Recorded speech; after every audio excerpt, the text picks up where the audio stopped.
বিসমিল্লাহির রহমানির রহিম। সুপ্রিয় শিক্ষার্থী, আমরা আজকে আলোচনা করব 11 অধ্যায়, আলোর অধ্যায়। আলো সাধারণত আলো বলতে কি বোঝায়। তো আমরা যে সময় এটা আলোচনা দেখব তখন খাতা কলম নিয়ে বসবো এবং দেখব যে কীভাবে কী হচ্ছে। তাহলে প্রথম প্রশ্ন, আলো কি? সাধারণভাবে আমরা বলতে পারি আমরা চোখে যেটি দেখি সেটি হচ্ছে আলো।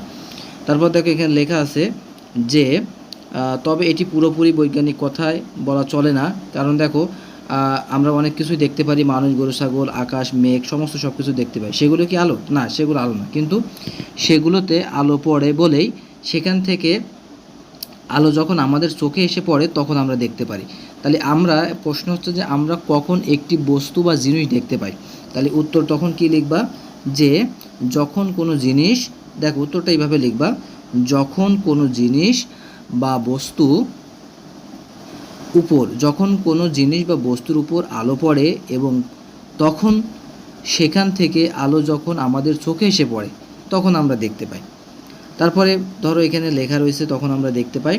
আর না হয় যদি অন্ধকার হয়, অন্ধকার হলে তাহলে কিন্তু আমরা দেখতে পাবো না, কারণ ওই বস্তুর উপর যখন আলো পড়বে তখন আমরা সেটা দেখতে পাবো, কিন্তু ওই বস্তুর উপর আলো না পড়লে আমরা দেখতে পাবো না। দেখা যাচ্ছে রাতের বেলা, দেখো আমরা অন্ধকার ঘরে যদি চিন্তা করি, আমরা চোখে দেখি বা আমাদের চোখের আলো আছে, কিন্তু একটা অন্ধকার ঘরে যখন প্রবেশ করি তখন কিন্তু ওই জিনিসগুলোর উপর আলো না পড়লে ওই জিনিসগুলো আমরা দেখতে পাই না। তাই বলতেছে দেখো এখানে খেয়াল করো যে তোমরা কি কখনো চিন্তা করেছো একটা জবা ফুলকে কেন লাল দেখায় আর জবা ফুলের পাতাকে কেন সবুজ দেখি? যে দেখো একটা লাল জবা ফুলকে লাল দেখি কেন, কারণটা হচ্ছে যে সবগুলো রঙের সংমিশ্রণে তৈরি সাদা রং এই ফুলের উপর পড়া লাল ছাড়া অন্য সব রং শোষণ করে নেয়, আর এই শোষণ করে নেয় বলে অন্য কোনো রং আমরা দেখতে পাই না, লাল রঙের ফুল আমরা লালই দেখি। অনুরূপভাবে আমরা গাছের পাতা সবুজ দেখি কেন?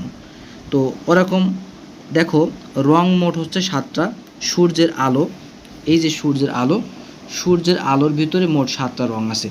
সূর্যের ভিতরে যে 7টা রং আছে এটা আবিষ্কার করেন কে? বিজ্ঞানী নিউটন। এই দেখো এখানে লেখা আছে বিজ্ঞানী নিউটন পরীক্ষা করে দেখেছেন যে সূর্যের আলোর 7টা রং আছে। তো বলছে সূর্যের আলো যেটি বর্ণহীন কিংবা সাদা সেটা আসলে কি? বেগুনি, নীল, আসমানি, সবুজ, লাল, হলুদ বিভিন্ন কালারের হয়ে থাকে। তো এখানে আরেকটা যে বিষয়টা বলা হচ্ছে, এই বিভিন্ন কালারের হওয়ার কারণেই মূলত তোমার যখন যেই রঙের হয় সেই রঙের প্রভাবটা আমরা দেখতে পাই। সব রং সবসময় দেখা যায় না। তাই বলা হয়েছে যে গাছের পাতা সবুজ দেখি কেন, এটা একটা প্রশ্ন। তার উত্তর আমরা লিখতে পারি সবগুলো রঙের সংমিশ্রণে তৈরি সাদা রং এই সবুজ পাতার উপর পড়ায় অন্য সব রং শোষণ করে নেয়, তাই সেখান থেকে প্রতিফলিত হয়ে আসা সবুজ রঙটা তখন আমাদের চোখে পড়ে এবং আমরা তখন সবুজ রঙটা দেখতে পাই। এই যে সবগুলো রঙের যে সংমিশ্রণ, এখানে কিন্তু দুটো প্রশ্নের উত্তরই এই জায়গায় রয়েছে। তো এখানে দেখো লাল জবা ফুলকে তুমি যদি সবুজ আলোতে দেখার চেষ্টা করো তাহলে দেখবে কুচকুচে কালো। তার মানে লাল রং সবুজ আলোতে কুচকুচে কালো দেখা যাবে, আবার সবুজ রঙটা লাল আলোতেও কুচকুচে কালো দেখা যাবে। দেখো স্পষ্ট উল্লেখ করে দিয়েছে। তাহলে এখানে আমরা দুটো প্রশ্ন লিখতে পারি। একটা হচ্ছে যে লাল রঙকে যদি সবুজ আলোতে দেখি তাহলে কোন রঙে দেখা যাবে? কুচকুচে কালো। আবার পরের প্রশ্নটা আমরা লিখতে পারি যে সবুজ রঙকে যদি লাল আলোতে দেখি তাহলে কোন রং দেখা যাবে? সেটাও কুচকুচে কালো দেখা যাবে। তো এরকম যে ভিন্ন ভিন্ন রঙগুলো আছে এই রঙগুলো এরকম ভিন্ন ভিন্ন দেখা যাবে। আরেকটা প্রশ্ন লিখে নাও যে মৌলিক রং কয়টি? আমাদের মৌলিক রং হচ্ছে কয়টি? শোনো, মৌলিক রং হচ্ছে মোট 3টা। মৌলিক রং কয়টা? মোট 3টা। সেটা হচ্ছে লাল, সবুজ এবং নীল। তো এই যে লাল, সবুজ এবং নীল, এখানে দেখো অনেকগুলো রং দেওয়া আছে, রঙগুলো সব কিছু উল্লেখ করা আছে। যে এখানে যে রঙগুলোর কিন্তু সব নাম দেওয়া আছে। এখানে দেখো যে বেগুনি, নীল, আসমানি, সবুজ, হলুদ, কমলা, লাল, এইগুলা। তারপর দেখো এখানে একটা লেখা আছে যে অতি বেগুনি, এখানে আছে অবলাল। তো এই যে অতি বেগুনি রঙের যে রঙগুলো, এইগুলোকে প্রকৃতপক্ষে আমরা কখন এগুলো অনুভব করতে পারি? দেখো এখানে বলা হয়েছে যে বেগুনির আগের আরেকটা রঙকে আমরা কি বলতে পারি, যে এই যে বেগুনির আগের আরেকটা রঙ নাম হচ্ছে অতি বেগুনি, আর লাল রঙের পরের আরেকটা যে লাল সেটাকে তোমার অবলাল বলা হয়। তো এখন এই যে লালগুলো, এই রঙগুলো দেখো তিনটে যে মৌলিক রঙের কথা বলা হয়েছে, এই তিনটে রং যখন একটা রং আর একটা রঙের সংমিশ্রণে ঘটানো হয় বা মিশানো হয় তখন ভিন্ন ভিন্ন রং তৈরি হয়।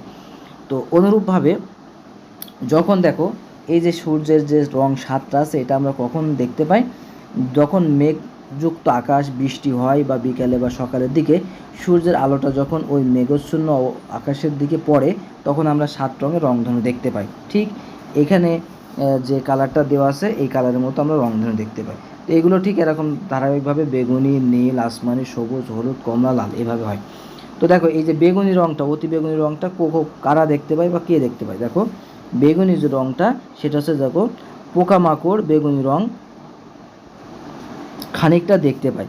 তার মানে এই যে বিভিন্ন ধরনের যে কীটপতঙ্গ আছে, তোমার মৌমাছি, প্রজাপতি, হ্যাঁ, ভ্রমর, এই যে বিষয়গুলো আছে এইগুলো অতি বেগুনি রং দেখতে পায়। যার কারণে যখন কোনো ফুল থাকে এই ফুলে যখন মধু সংগ্রহ করতে থাকে তখন এই ফুলের মধুটা মানে এক সুগন্ধ, আর একটা হচ্ছে যে তারা যে ভিন্ন ভিন্ন যে কালার দেখে এই কালারগুলো দেখে তারা আকৃষ্ট হয় এবং আসে, দ্রুত চলে আসে এবং মধু সংগ্রহ করে। তো এখানে আরেকটা যে বিষয়টা সেটা হচ্ছে যে আবার দেখো অতি বেগুনি রশ্মিটা বিভিন্ন ধরনের কীটপতঙ্গ মানে পোকামাকড় এগুলো ধরার জন্য ব্যবহার করা হয়। দেখো এখানে লেখা রয়েছে পোকামাকড় ধরার জন্য যে অতি বেগুনি রশ্মি ব্যবহার করে। আর অবলাল রংটা কী কাজে ব্যবহার করা হয়? অবলাল রংটা দেখো আমরা যে রিমোট কন্ট্রোল, বর্তমান যে রিমোট ব্যবহার করা হয় বিভিন্ন ইলেকট্রনিক্স ডিভাইসে, এই ডিভাইসে রিমোটের যে কন্ট্রোল যে দেখবা যে ওর মাথায় এক ধরনের আলো আছে, ওই রিমোটের মাধ্যমে যেমন টেলিভিশন চালালে এই আলোটা দেখা যায়। তো এই অবলাল রংটা দ্বারায় টেলিভিশনের সাথে সংযোগ ঘটায় এবং বিভিন্ন চ্যানেল আসে, তারপরে আমরা রেফ্রিজারেটর অন করতে পারি, তারপরে এসি অন করতে পারি এগুলোর কারণে। তাহলে এখানে কিন্তু আরও প্রশ্ন পেলাম যে অবলাল রং কিসে ব্যবহার করা হয়? টেলিভিশনে বা সব ধরনের ডিভাইসে ব্যবহার করা হয়। প্রশ্নগুলো লিখতে হবে।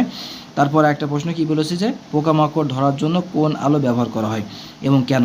অতি বেগুনি, কারণ কি পোকামাকড় অতি বেগুনি রং খুব সহজে দেখতে পায় তাই। তারপর একটা প্রশ্ন আমরা কি লিখতে পারি, আমরা কেন রঙগুলো দেখতে পাই না?